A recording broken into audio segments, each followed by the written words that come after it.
Hola, hola, les recuerdo que hoy vamos a hablar de salud mental con nuestra psicóloga Gina Corredor. Es para hablar de salud mental en la familia, en esos papás y en esas mamás, cómo está nuestra salud mental. Entonces, nada, los esperamos que se conecten. Vamos a hablar de esos factores protectores. Sí, perfecto, súper Bueno, bien. entonces sí, te estaba escuchando mientras me estaba uniendo. Continúe, yo ya ahorita digo.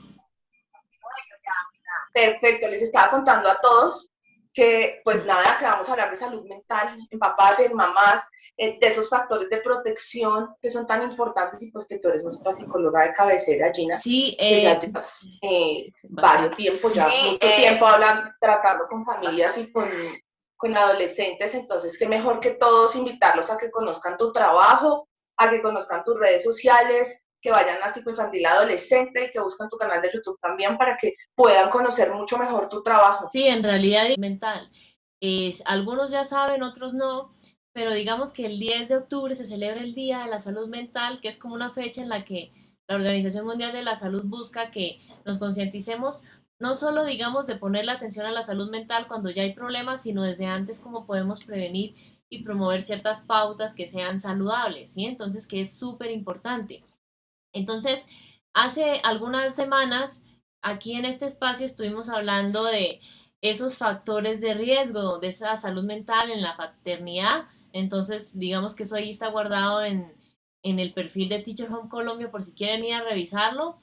Y hoy, digamos, es importante revisar, ok, no tengo un problema de salud mental, soy mamá, soy papá, ¿qué puedo, digamos, hacer para cuidarla y mantenerla lo más posible? Pero antes de eso, para los que no me conocen, yo soy Gina. Como decía Natalia, tengo experiencia de más de 7 años acompañando familias y desde hace 4 años educo papás y mamás para que podamos conocer juntos a esos hijos y me pueden encontrar a través de diferentes redes sociales como psicoinfantil adolescente. Digamos que antes que cualquier cosa me parece importante decirles algo que me pasó, digamos, ayer en otro espacio hablando de otro tema relacionado a salud mental y es que no podemos esperar, digamos, tener esa salud mental, digamos, perfectamente bien todo el tiempo, ¿sí? Digamos que esto es como otras cosas. Lo que vamos a mirar hoy no es, digamos, como por idealizarla, ni mucho menos, sino para ser consciente, ok, cuando tenga, digamos, ciertas situaciones difíciles o no las tenga, ¿qué puedo hacer para ir cuidando y, digamos, fortaleciendo esa salud mental, ¿sí? Pero no podemos esperar que esté perfectamente bien todo el tiempo, que, digamos, ahí quería hacer como una claridad. ¿Qué dice, digamos, la Organización Mundial de la Salud sobre salud mental? Básicamente a veces creemos que es solo ausencia de algún trastorno mental, pero va mucho más allá, ¿sí? Ellos dicen no, es un estado de bienestar físico, mental, social. Entonces es clave que tengamos presente lo que hablábamos hace algunas semanas, esos factores de riesgo, pero también, ok, revisar cuáles son esos factores que me pueden ayudar a mí a proteger y promover esa salud mental, especialmente cuando soy mamá, cuando soy papá. Y digamos que es importante, a veces creemos que cuando yo ya soy mamá, soy papá, digamos, toda mi atención tiene que ir exclusivamente a ese hijo que depende, digamos, especialmente en sus primeros 7 años, mucho de mí. Pero ¿qué es importante? Yo muchas veces les digo, Natalia, que yo tengo que cuidarme para poder cuidarlos, ¿sí? Entonces, digamos que yo no puedo esperar estar pendiente de las necesidades de mis hijos si no cuido las mías, ¿sí? Entonces, hoy vamos a ver unas claves de ese tema. Entonces, primero, básicamente, tener presente esa higiene del sueño, ¿sí? Digamos que es importante. ¿Cuáles son esos conjuntos de hábitos que promueven ese sueño para que sea saludable y en realidad ese descanso sea reparador? ¿Cómo sé yo, Gina, que ese sueño mío es reparador o no? Digamos que pregúntate algo. Desde que tú eres mamá, desde que tú eres papá, cuando tú te despiertas todas las mañanas, ¿te despiertas descansado o te despiertas igual o más cansado que digamos que el día anterior? Si te despiertas igual o más cansado que el día anterior, ese sueño, digamos, ahí no está bien, ¿sí? Digamos que es importante. Hay ciertos indicadores que nos pueden ayudar para que ese sueño cada día sea más saludable y es, digamos, el lugar donde yo duermo, y aquí estamos hablando básicamente no de la siesta, sino el sueño, digamos, de las noches, que sea un lugar tranquilo, ¿sí? Tranquilo no es con el equipo a todo volumen ahí al lado de mi cama. Tranquilo no es con la pantalla ahí viendo Netflix, ¿sí? Sino que no haya nada de esas cosas, ¿sí? Poca luz. Y digamos que ¿por qué? Básicamente el cuerpo de nosotros los seres humanos tiene algo que se llama el ritmo circadiano, es decir, tiene un ciclo de día-noche. No sé si les pasa a ustedes que cuando uno ve la luz, digamos que como que está activo y comienza a hacer cosas, pero cuando comienza a oscurecer, ya uno como que hace las cosas tal vez a un ritmo más lento o hace cosas que le implican menos esfuerzo. ¿Por qué? Porque comenzamos a bajar esas revoluciones porque el cerebro me está diciendo, Gina, vete preparando para dormir, vete preparando para descansar, ¿sí? Entonces, es importante eso. Otra cosa, digamos, ropa cómoda. Por eso es que, digamos, hay cierta ropa específica que yo tengo para dormir y hay cierta ropa específica que yo tengo para mis cosas diarias. Porque la ropa de dormir, si ustedes se dan cuenta, es lo más suelta posible. ¿Sí? ¿Para qué? Para que esa, digamos, no sea algo apretado que me incomode y me vaya a generar, digamos, dificultad para dormir en la posición que yo duermo. Y no les voy a decir cuál porque a la hora de la verdad todos dormimos en una posición que nos da un descanso distinto. Pero pregúntense, ¿esa ropa que yo tengo para dormir me permite hacerlo en esa posición que a mí me genera descanso? Si la respuesta es sí, ok, esa ropa digamos no sirve. Si la respuesta es no, sería importante conseguir ropa que fuera más cómoda para que eso no vaya a afectar. Lo que hablábamos ahorita en las pantallas. Digamos que en la última hora, por ejemplo, supongamos que yo me duermo a las 9 de la noche, entonces a las 8 de la noche ya no más pantallas. ¿Por qué? Por lo que les hablaba hace rato del cerebro que tiene ese ciclo de luz, oscuridad, de día, noche. Ve la pantalla, entonces en lugar de comenzar a bajar el ritmo, comienza a acelerarlo y decir, ah, ok, no, creí que estaba oscureciendo, pero no, tengo que estar activo, tengo que estar activo, ¿sí? Entonces digamos, no nos sirve de nada. Por eso es que pasamos, digamos, a veces pegados al celular y luego nos cuesta dormir porque el cerebro está ahí despierto viendo la pantalla y resulta que luego queremos al instante cambiarlo a un Tenemos ese descanso que queríamos. sí, digamos que no sirve, ¿sí? Entonces, otra cosa, digamos, actividad física sí es recomendable, pero digamos no cosas como ponerme a trotar o hacer actividad, digamos, de esfuerzo cardiovascular o con pesas, sino más, eso se puede hacer, pero hagámoslo más bien en la mañana como para activarnos, pero en la noche más actividades que ayuden a bajar ese ritmo, ¿sí? Relajación, yoga, meditación, ejercicios de respiración, sí, porque eso nos ayuda como a bajar poco a poco las revoluciones, ¿sí? Digamos que qué importante es pues que de esto ya ahí digamos ustedes con su especialista de cabecera pues miran qué tipo de actividades pueden hacer de acuerdo a su estado de salud, ¿sí?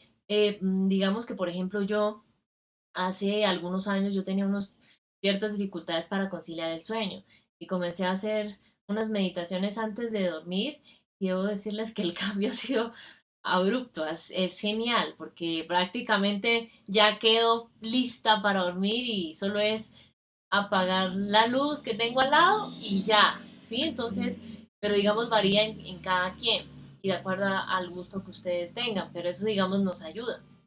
Consumo de bebidas calientes. Sí, digamos que otra cosa. Como diferentes estrategias que tenemos cada uno, también en el momento de dormir y de empezar a conciliar ese sueño y esa tranquilidad al dormir. Pero entonces a veces ahí es donde lo que veníamos diciendo, fallamos. Entonces no tenemos esa higiene adecuada y entonces nos damos cuenta que resulta que la cama la usamos también de comedor porque comemos ahí, y entonces las papitas, los chitos, la cena, y cuando vamos a dormir resulta que hay comida en la cama o se me regó algo y ya hay incomodidad, entonces no permite un descanso tranquilo. Sí, sí, y digamos, a propósito de eso, em, bebidas calientes, digamos, sí se puede, pero recomendable que no tengan cafeína, ¿sí? Entonces, por ejemplo, una aromática, una leche caliente, la leche que ustedes consuman, animal, vegetal, en fin. em, Porque lo mismo, la cafeína nos hace lo mismo que las pantallas, nos activa en lugar de irnos relajando poco a poco, ¿sí? Exacto. Y digamos, comida, lo mismo. Una hora antes máximo para que, digamos, si alguno sufre de una digestión que sea lenta, entonces el organismo tenga tiempo de hacer ese proceso. Y digamos yo, por ejemplo, yo soy de digestión lenta. Entonces, por ejemplo, ¿qué comencé a hacer yo también como para mejorar la parte del sueño? Mi última comida por tarde es tipo 6:30 de la noche. ¿Por qué? Porque, digamos, mi digestión es muy lenta, entonces así tengo tiempo de que haga todo lo que necesita y cuando yo me duermo, ya digamos que no hay una llenura, un dolor de estómago que también afecte, digamos, ese sueño. Entonces, si se dan cuenta, básicamente, ¿cuál es la idea? La idea es que es un momento del día donde mi cuerpo, donde mi cerebro descanse sin preocuparse por nada más, ¿sí? Como quien dice, pautas o hábitos que yo voy adquiriendo que le ayuden a mi cerebro a un descanso que en realidad sea reparador. ¿Por qué? Porque deben saber que hay estudios que demuestran que el cerebro necesita un descanso de 6, mínimo 6, máximo 8 horas. ¿Por qué más de 8 no? Por eso es que yo me despierto igual de cansado, ¿sí? ¿Por qué menos de 6 horas no? Porque digamos que ahí se los voy a poner así. Digamos que cuando mi cuerpo está durmiendo, ¿qué comienza a hacer mi cerebro? Mi cerebro comienza a procesar la información de todo el día, ¿sí? Sea familiar, sea de trabajo, sea de mis hijos, sea de la pareja, de lo que sea, ¿sí? Entonces comienza, hagan de cuenta como en esa película de Intensamente cuando la niña se dormía.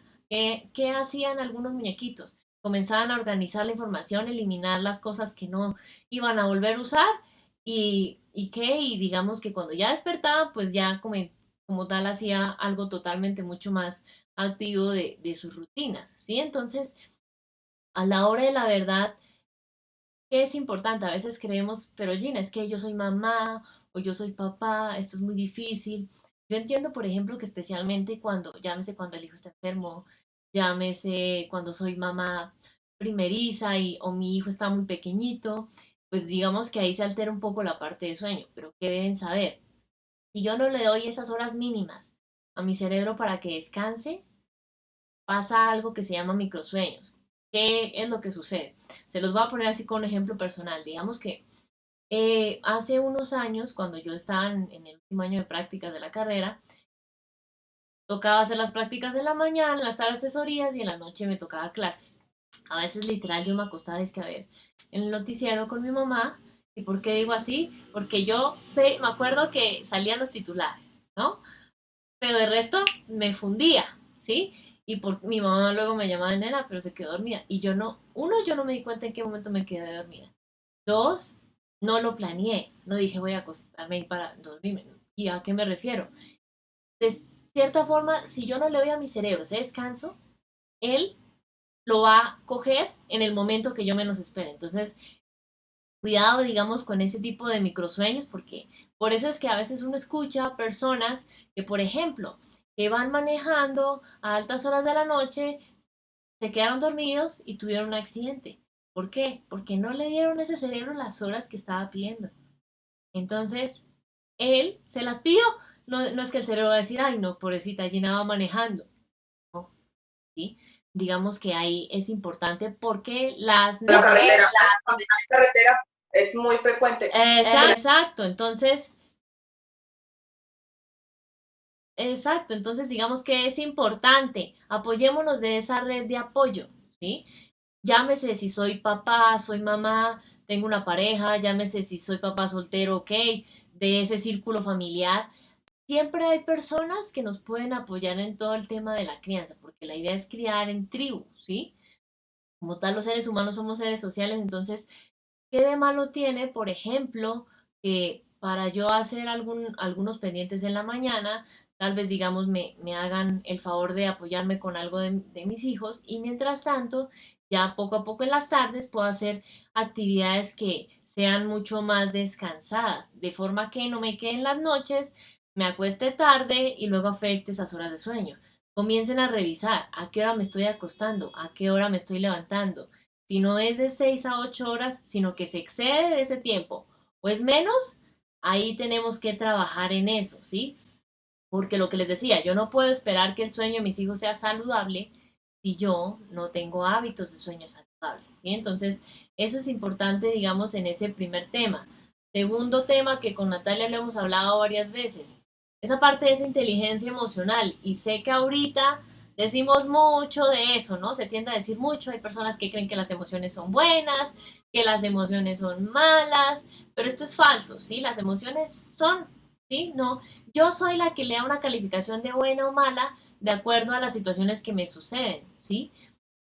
Y digamos que surgen en una zona del cerebro que se llama, algunos llaman el sistema límbico, otros llaman el estado emocional, pero ¿de qué se encarga esta parte? Digamos que esta parte es la que muestran específicamente en esa película de Intensamente, que si no se la han visto, vayan a vérsela, que ahí explican toda esa parte, digamos, emocional. Cómo surgen las emociones, cómo se viven. Sí, digamos que eso sirve, incluso si yo no tengo hijos, sirve para entender esa parte de las emociones. Es sano reconocer mis emociones y es sano aprender a expresarlas, porque creemos que como me salgan, está bien, o comenzar a guardármelas, está bien, y esos son extremos que no nos llevan a nada sano, ¿sí? Porque a la hora de la verdad, digamos, vamos a tener relaciones conflictivas con estos hijos o con otras personas. A nivel de la salud mental, pues digamos que eso no es nada positivo.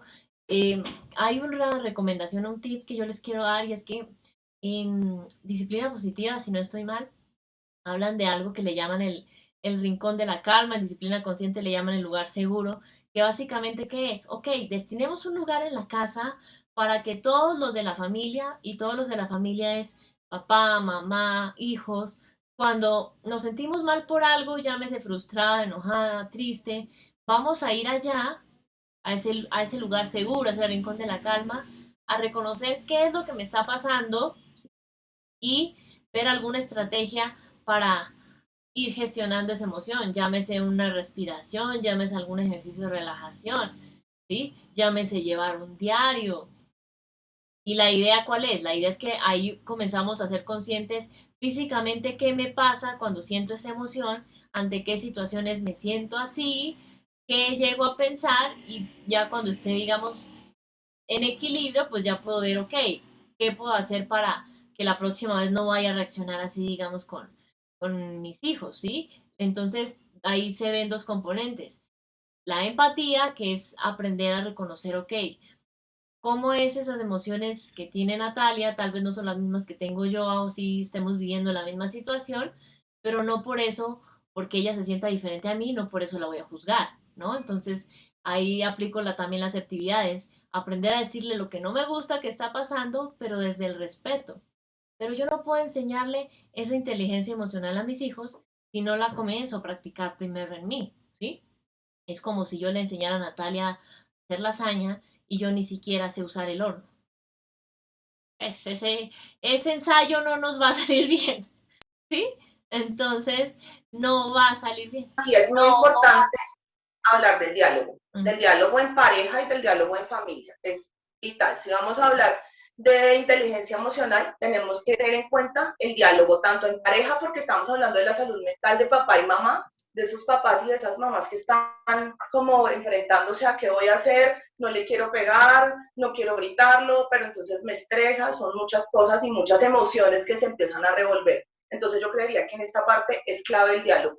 Listo, me ayudas con esto, yo te ayudo con esto, vamos a repartir tareas, empezar a dividir tareas para que sí, en la familia y en la casa todos tengamos como un mayor equilibrio y esa parte emocional no sea tan afectada, que si hay algo que me afecta, que si por alguna razón alguno de nosotros tuvo un mal momento y hubo un grito, alguna cosa, se pueda prestar después el espacio para decir, oye, mira, pasó esto, no me gusta, hablemoslo, dame 5 minutos, que puede pasar, muchas veces estamos agotados, agobiados en casa y qué mejor que decir, stop, dame 10 minutos, voy a ir a caminar, voy a la tienda, si sea a darme una vuelta, a comprarme un agua, lo que sea, vas, caminas, respiras profundo, tomas aire, reflexionas, porque sí, con rabia decimos cosas que no debemos decir muchas veces, que lastiman, que hieren, y ahí sí, retomamos otra vez la actividad, volvemos a casa, nos encaminamos nuevamente en lo que estamos y seguimos. Decimos, ok, disculpas y adelante. Es empezar a mejorar esas dinámicas familiares desde el diálogo. Sí, digamos que es súper importante. Creería yo más, Gina, que esa parte emocional se juega muy bien el papel con el diálogo. Creo que es una excelente herramienta para poder empezar a mejorar todas esas habilidades emocionales que necesitamos descubrir en familia. Esa parte es importante, pero digamos, en eso también es bueno agregar que se los voy a poner así, digamos por un ejemplo personal.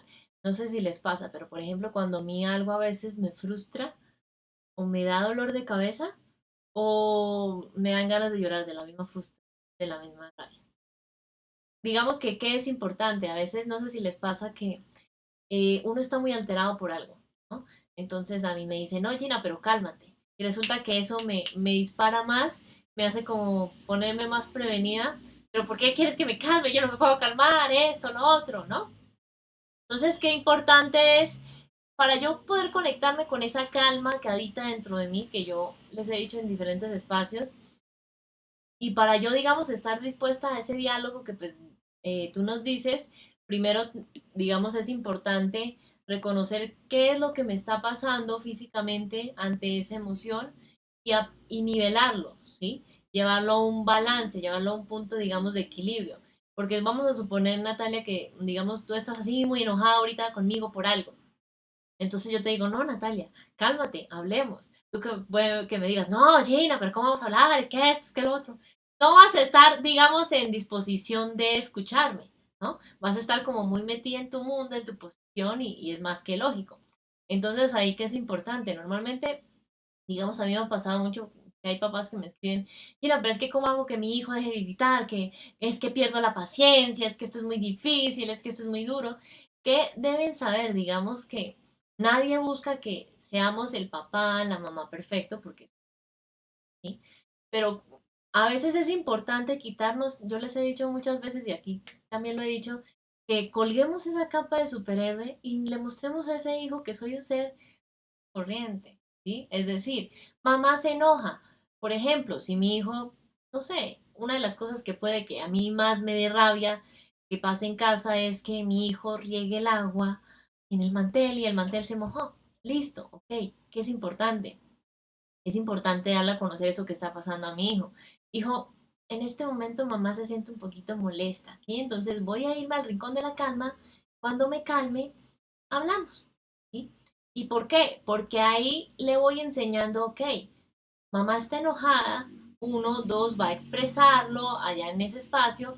Lo más seguro es que si es un niño pequeño, se vaya detrás mío a ver qué voy a hacer, ¿no? Y ahí, a través de la observación y de todos sus sentidos, comienza a ver cómo es que yo poco a poco voy gestionando esas emociones, abrazándolas, porque lo que les he dicho muchas veces no es evitarlas.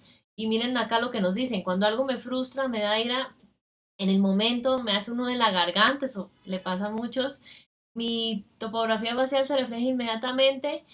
Luego de años de trabajo incorporé una práctica, respiro profundo. Claro, digamos que a la hora de la verdad aquí no es acumular y acumular y acumular las emociones, porque muchas veces yo les he dicho, si yo acumulo esas emociones, va a ser como una tubería a la que yo todo el tiempo le echo grasa.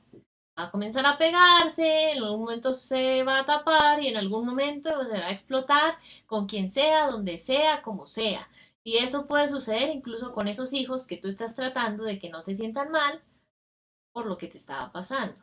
Y entonces... Y es que estamos hablando, mi Gina, discúlpame, que la crianza es un proceso. ¿Sí? Entonces, todo esto va paso a paso. Cuando tú eres mamá, papá, estás iniciando el primer año, el segundo, el tercer año, ya vas teniendo dinámicas y vas viendo, listo, si estoy percibiéndome como un papá gritón, ok, voy a empezar a bajarle a esas prácticas porque si no quiero un niño gritón, no voy a ser un papá gritón. Es complicado, pero entonces lo que nos decía ella, años sí, de tener una técnica, de respirar profundo, sí, es alimentar nuestra paciencia, es alimentarnos nosotros y saber que podemos reaccionar, podemos tener una emoción negativa como la ira, pero podemos reaccionar de una forma que no sea ni agresiva ni violenta, que es lo ideal en las emociones. Sí. Identificarla y aceptarla y poderla expresar de una manera positiva o agradable. Sí, estoy molesta, pero no lo voy a expresar ni con una sonrisa de, estoy molesta. No, pero tampoco voy a pegar un puño, simplemente voy a decir,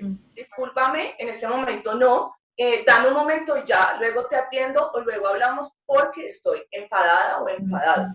Y así le vamos mostrando poco a poco a los niños cómo podemos empezar a trabajar todo este tipo de emociones y de sentimientos que nos llegan. Sí, y qué importante eso que dices, porque justo se me venía a la mente algo, y es que a veces, digamos, creemos que está mal que yo me enoje o que está mal que yo pierda la paciencia, pero deben saber algo.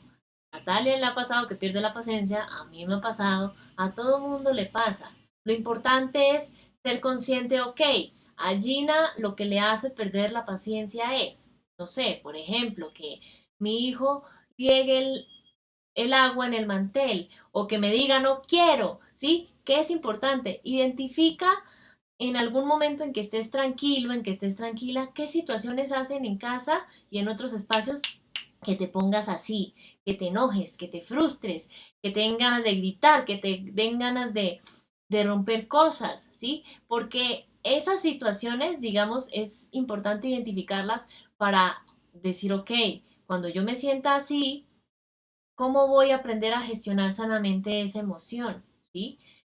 Porque yo les he dicho algunas veces, Natalia, que, digamos, a mí me parece muy lindo toda esta parte de la maternidad, de la paternidad, porque cada día entiendo más por qué muchos dicen que termina siendo, digamos, esos hijos terminan siendo maestros, porque a la hora de la verdad lo conectan a uno con esa parte más visceral y le sacan a flote esas cosas que estoy manejando bien, que estoy manejando regular, que debo trabajar. Y a la hora de la verdad, para poder darle lo mejor de mí a esos hijos, primero tengo que aprender a darme lo mejor a mí, ¿sí? Y en la parte, digamos, emocional esto va muy relacionado, porque si yo quiero darle lo mejor a mis hijos, primero tengo que ser consciente, ok, yo cómo hago para sanar mi propia historia, tal vez en la parte, digamos, emocional, en algún momento me mandaban a mi cuarto o me decían que estar triste era malo o que como yo era niña tenía que estar siempre feliz. Ok, digamos que antes se tenía esa percepción, pero con el paso de los años hemos entendido que la mirada no es así, la mirada es que para yo poder conectar con mis hijos, primero tengo que conectar conmigo mismo, ¿sí? Yo no puedo conectar con las emociones de mis hijos si no conecto primero con las mías. Y conectar con las mías no es, como ahorita Natalia nos decía, no es desde, desde el fingir que estoy bien cuando en realidad no lo estoy, sino que cuando no estoy bien, ¿qué me pasa? ¿Sí? ¿Cómo puedo sacar eso sanamente sin dañar a otros o sin dañarme a mí?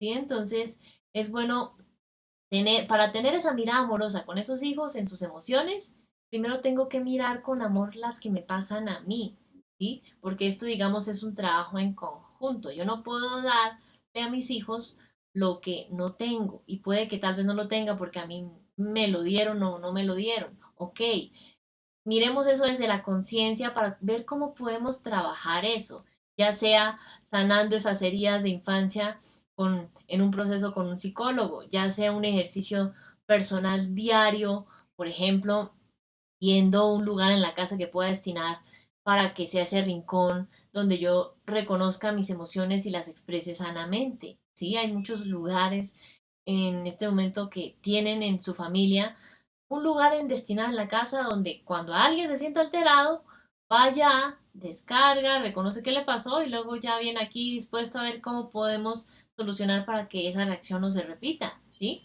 Entonces es importante tener eso presente. Y el tercer aspecto que me gustaría, digamos, que miráramos es un tiempo especial, y yo muchas veces se los he hablado en torno a esos hijos, pero que es importante.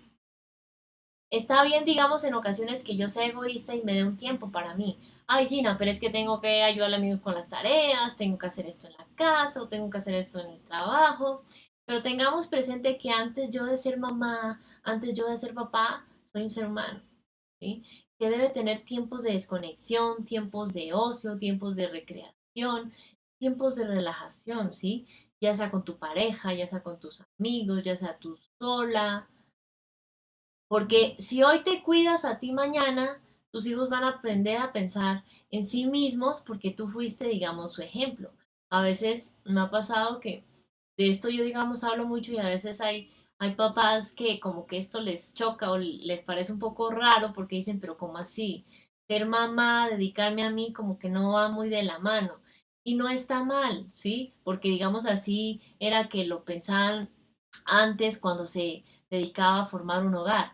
Pero ¿qué es importante? Es como si poco a poco fuera una olla de presión. Si yo no me dedico tiempo a mí misma, incluso cuando ya soy mamá, en algún momento va a pasar como con el sueño. En algún momento voy a frustrarme, me voy a estresar y voy a descargarme con ese ser al que le estoy dando todo mi tiempo, que ese hijo, la hija, ¿sí?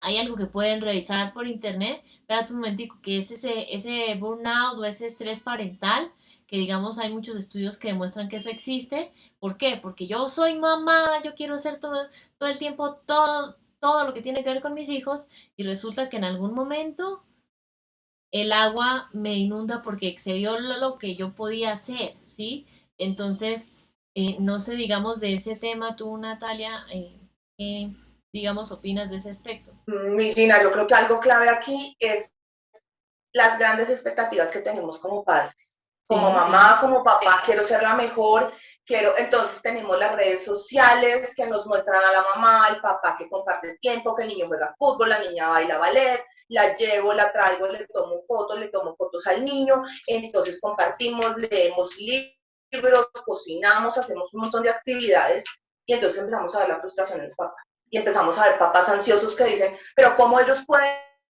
y yo no? Pero porque son dinámicas diferentes y son estilos de familias totalmente diferentes. Resulta que si estamos viendo en redes sociales una mamá que todo el tiempo está con su, ok, pues que resulta que la mamá, su trabajo involucra ese tipo de cosas porque la mamá trabaja con redes sociales, porque entonces ella hace otro tipo de dinámicas que involucran esto. Entonces vemos papás que están sufriendo demasiada ansiedad porque tienen unas expectativas altísimas y no las pueden llenar.